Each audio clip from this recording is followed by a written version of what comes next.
হুগলির ঐতিহ্যবাহী সুলতানগাছা ঘোষ পরিবারের রথযাত্রা ১৫০ বছরে পদার্পণ করল।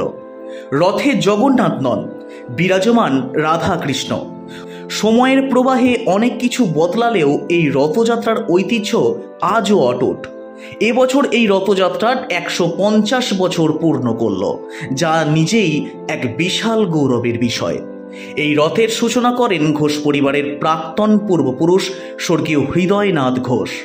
তাঁরই ঐকান্তিক উদ্যোগে এই রথযাত্রার সূচনা হয়।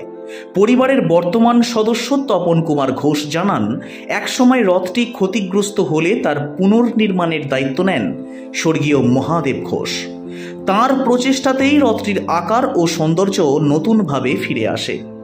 সুলতানগাছার এই রথ অন্যান্য সাধারণ রথযাত্রা থেকে একদম আলাদা। এখানে রথে জগন্নাথ, বলরাম বা সুভদ্রা নন, বরং রাধা কৃষ্ণের আরাধনা হয়।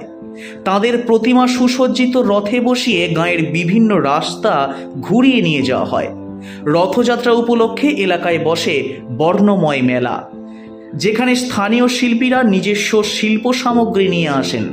ছোটদের জন্য নাগরদোল্লা, খাবারের দোকান, হস্তশিল্পের পসরা, পুতুল নাচ থেকে শুরু করে নানান সাংস্কৃতিক উপকরণে জমজমাট হয়ে ওঠে পরিবেশ। এই রথযাত্রার আরও একটি বিশেষত্ব হল সাংস্কৃতিক অনুষ্ঠান।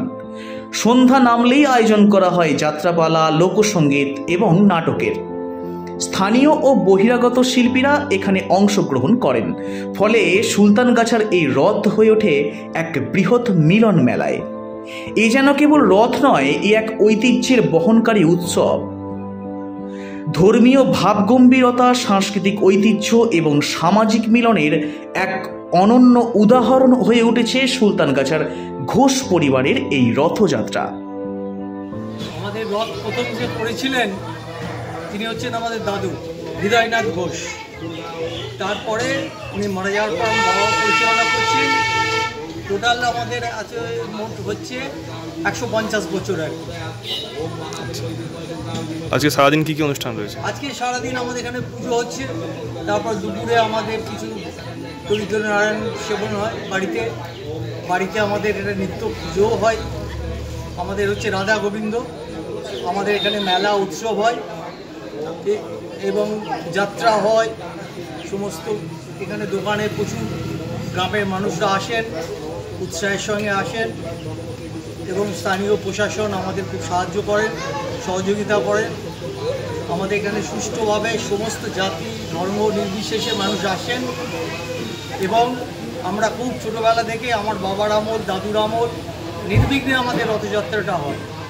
প্রচুর লোক সমাগম হয় এবং সারাদিন ধরেই হয় এবং আরও বিকেলের দিকে প্রচুর লোকজনও আসেন এখানে এবং আমাদের স্থানীয় প্রশাসন থেকে যথেষ্ট তারা সাহায্য করেন।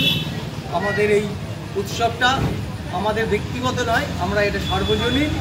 আমরা এই এলাকার প্রত্যেকটা মানুষ এই রথ নিয়ে, আত্মীয় স্বজন নিয়ে আমরা এটাকে খুব গর্বের সঙ্গে পালন করি এবং খুব আনন্দিত যে স্থানীয় মানুষরা, তাদের আত্মীয়রা সবাই এটাকে সহযোগিতা।